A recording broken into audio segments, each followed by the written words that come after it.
Dolenjska skriva v svojih majhnih, na videz nepomembnih podružničnih cerkvah neizmerna bogatstva.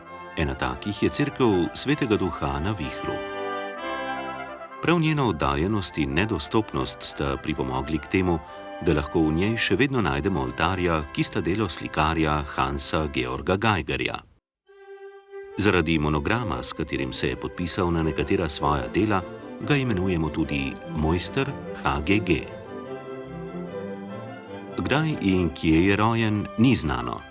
Zaradi letnice na eni njegovih slik pa vemo, da je v 50. letih 17. stoletja živel in deloval v Novem mestu. Umrl pa je leta 1681 v Zagrebu.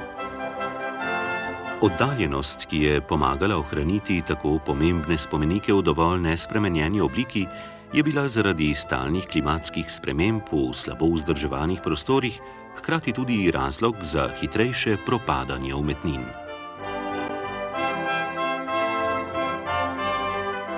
Ideja o razstavi umetnin mojstra HGG je potegnila za sabo željo po kar se da natančnem raziskovanju ter konzerviranju in restavriranju njegovih del. Zato je bilo umetnine potrebno prepeljati v Narodno galerijo v Ljubljani.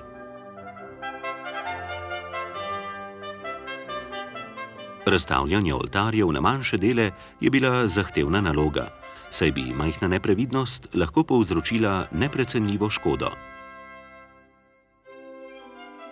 Zaradi črvojedine in odpadajočih slikovnih plasti je bilo delo še toliko težje.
Nekatere umetnine so bile poškodovane tudi zaradi malomarnosti ali nevednosti tistih, ki so v preteklosti skrbeli zanje. Ponekod so bili skozi slike zabiti žeblji ali pa so bile slike pribite kar na zadnjo stran oltarja.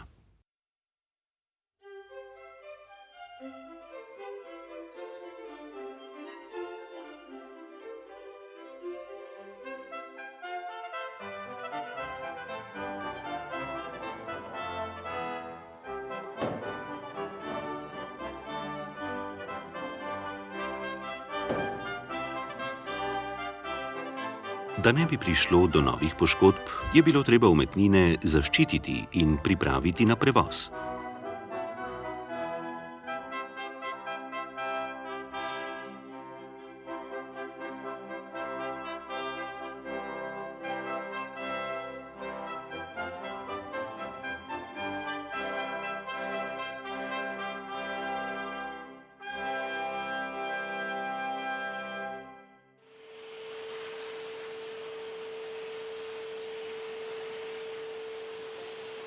V Narodni galeriji so konzervatorji in restavratorji najprej odstranili najhujšo površinsko umazanijo s hrbtnih delov. Sprednjih strani umetnin se zaradi slabega stanja slikovnih plasti v tem trenutku še niso smeli dotikati.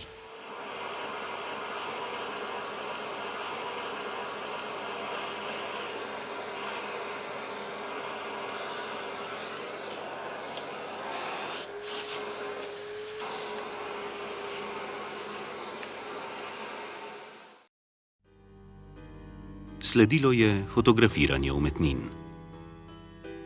Fotografije poškodovanih umetnin in detajli poškodb so edini vidni dokaz, v kakšnem stanju je bila umetnina, preden smo se je dotaknili. Po konzervatorsko-restavratorskem posegu ta podoba namreč nikomur več ne ostane v spominu. Posnetki lukenj zaradi neprimerno zabitih žobljev, črvojedine in drugih poškodb nam predstavljajo najpomembnejši del dokumentacije.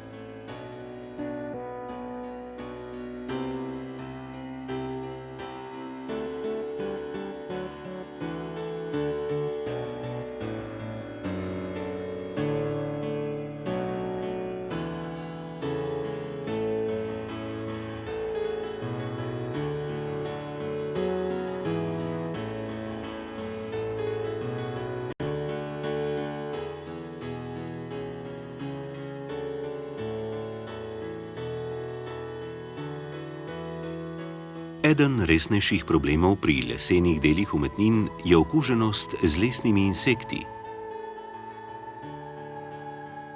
Z anoksi postopkom, to je z izrinjanjem kisika in dovajanjem argona v neprodušno zaprte vreče, je bila izključena možnost za preživetje kakršnih koli organizmov.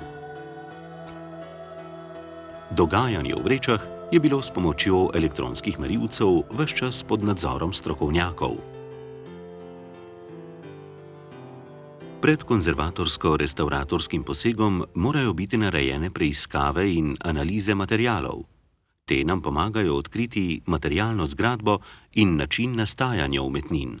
Hkrati pa nam pomagajo pri odločitvah, kako se lotiti dela. Ena od najdostopnejših metod je odvzem in analiza vzorcev vseh plasti umetnine. Odvzemanje vzorcev ne sme povzročiti novih poškodb.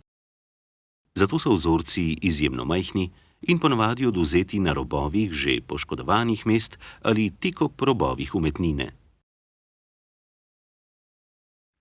Vsak vzorček je shranjen v svoji škatlici s šifro, mesto odvzetega vzorca pa je z isto šifro označeno tudi na fotografiji umetnine.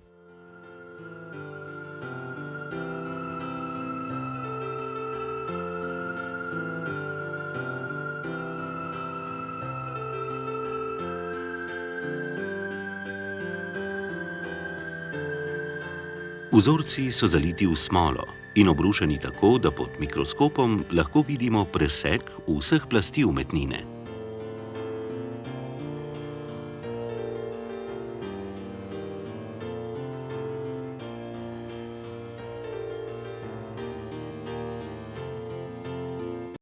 Mikroskopija presekov odvzetih vzorcev slikovnih plasti umetnine govori o načinih gradnje teh plasti, o morebitnih preslikavah in določa vrsto pigmentov in včasih veziv. Ker želimo s preiskavami umetninam kar najmanj škodovati, raziskovalci iščejo vedno nove in nove možnosti za nedestruktivne načine preiskav. Manjše ustanove, ki se ukvarjajo s konzerviranjem in restavriranjem, si tovrstne drage opreme ne morejo privoščiti. Zato se povezujejo z znanstvenimi ustanovami. Ena nedestruktivnih metod za ugotavljanje anorganskih snovi, pigmentov in veziv je metoda PIXE, ki jo razvijajo na Inštitutu Jožef Stefan. Pri tej metodi ne potrebujemo vzorcev, saj lahko točke s premerom pol do 1 mm obstreljujemo z žarkom protonov, pospešenih z napetostjo, kar na umetnini sami. Obstreljevanje samo pa ne ustvarja novih poškodb. Ena od pomanjkljivosti metode v tem trenutku pa je ta, da ne moremo zanesljivo določiti, na katere plasti se nanaša pridobljeni podatek. Protoni namreč potujejo skozi vse plasti slike, od površine do podloge.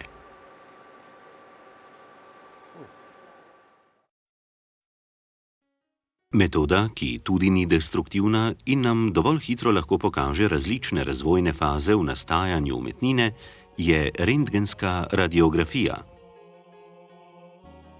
Metoda zaradi nevarnosti obsevanja zahteva posebno opremljen in zavarovan prostor, česar si spet ne more privoščiti vsaka ustanova. V Restavratorskem centru Republike Slovenije je bil na ta način preiskan ves slovenski opus umetnin mojstra HGG.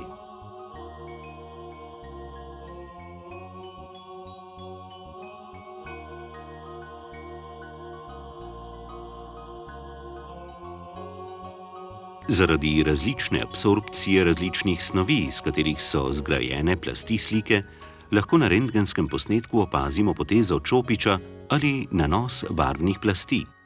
Najbolj pomembno pa je, da lahko vidimo, če je v zgodovini umetnine prišlo do preslikav ali sprememb v kompoziciji. Pri umetninah mojstra HGG večjih sprememb ni bilo.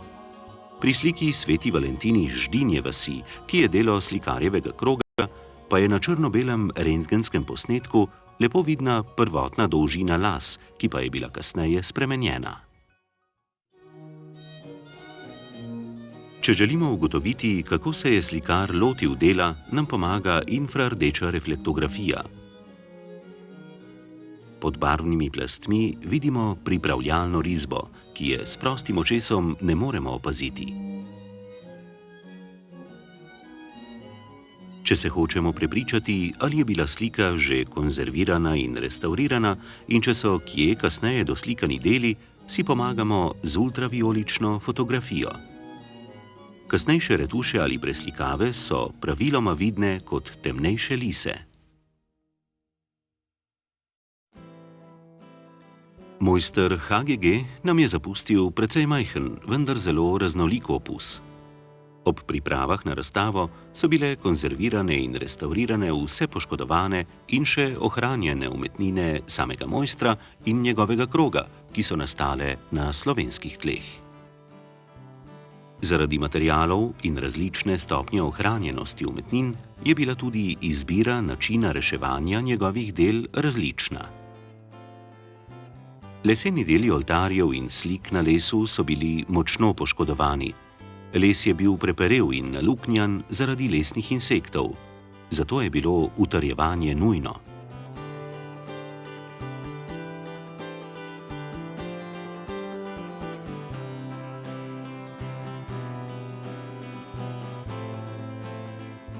Pri večini slik na platnu je bilo platno v precej slabem stanju. Med posegi v preteklosti so veliko slik zaščitili s premazi hrbtne strani, ki pa danes niso več ustrezni. Ker bi med odstranjevanjem teh premazov lahko prišlo do poškodb barvne plasti, je potrebno barvno plast najprej dobro zaščititi.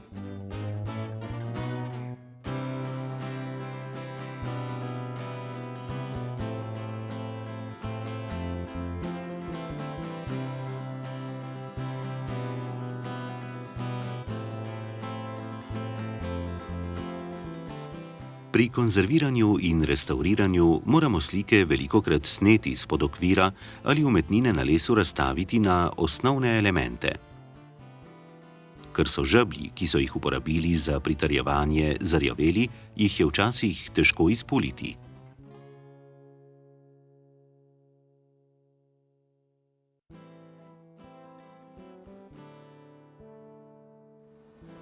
Pri razstavljanju umetnin na manjše dele je treba najprej dobro razmisliti, kaj bomo storili, ker je že najmanjša napaka lahko usodna.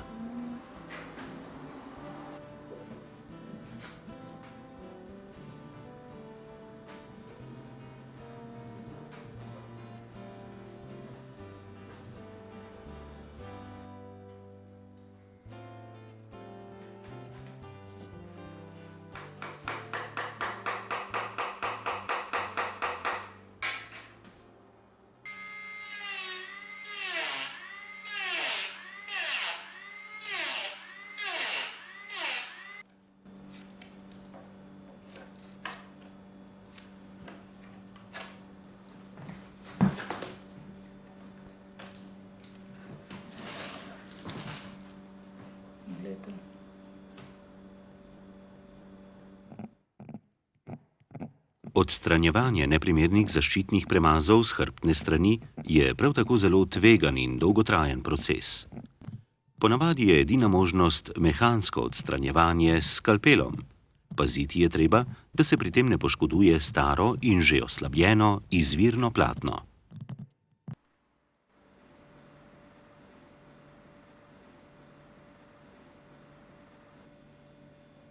V preteklosti so bile nekatere umetnine večkrat preslikane. Predhodne preiskave in sondiranje so pomagali pri odločitvi, kje in do kam bodo kasnejši nanosi odstranjeni.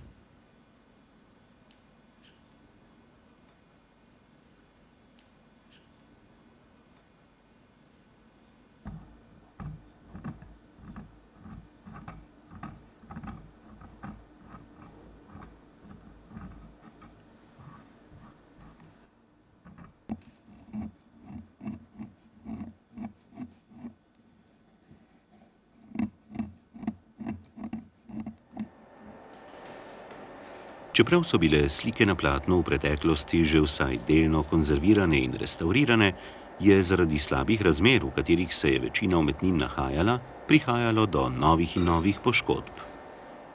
Površina večine slik je bila močno umazana in poškodovana. Lak je bil velikokrat zelo razpokan in potemnel, zato ga je bilo treba odstraniti.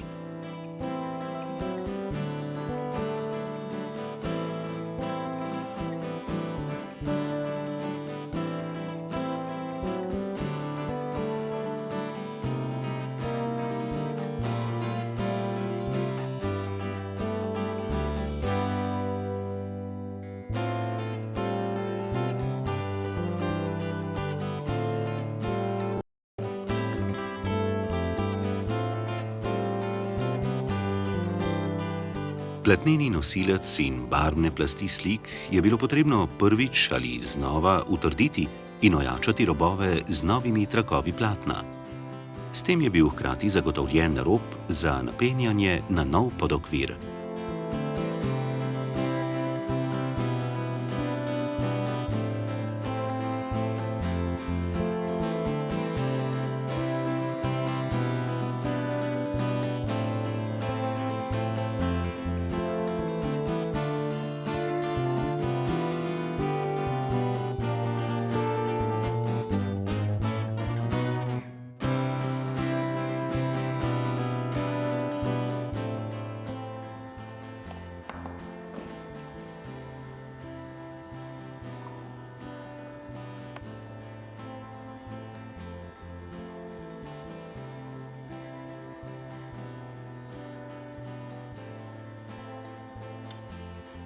Po konzerviranju umetnin je sledilo dopolnjevanje manjkajočih delov. Kjer je bil les poškodovan, je bil dopolnjen s posebej za to pripravljenim kitom. Lesene površine, s katerih je odpadla podloga, so bile z izoliranim premazom pripravljene za dopolnjevanje.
Odpadla izvirna pozlata je bila nadomeščena z novim zlatom v lističih.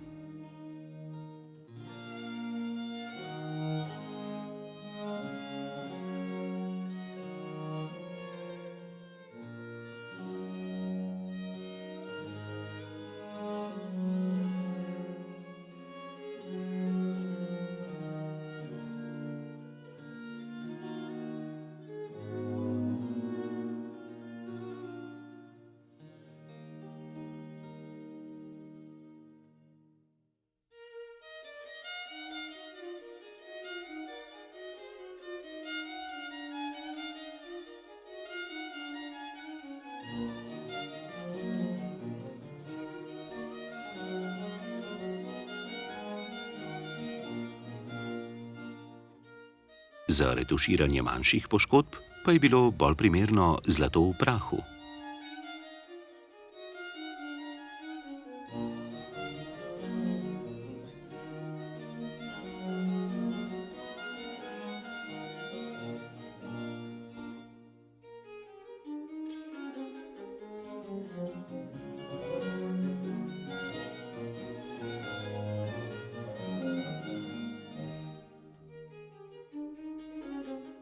Retuša je zadnje dejanje v restavriranju umetnin.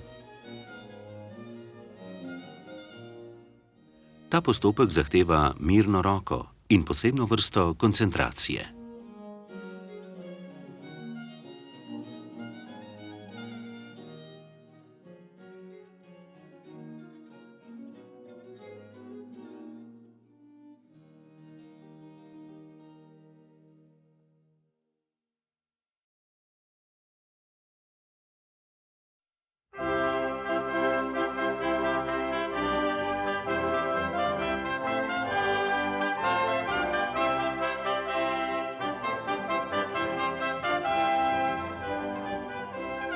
Fotografije iz arhivov nam pripovedujejo zgodbe, ki so jih doživljala dela mojstra HGG v zadnjih 50 letih. Prav ena njegovih najbolj znanih slik, Sveti Jurij v boju z zmajem, je vsaj na tej razstavi prvič po dolgem času spet našla mesto v svojem oltarju.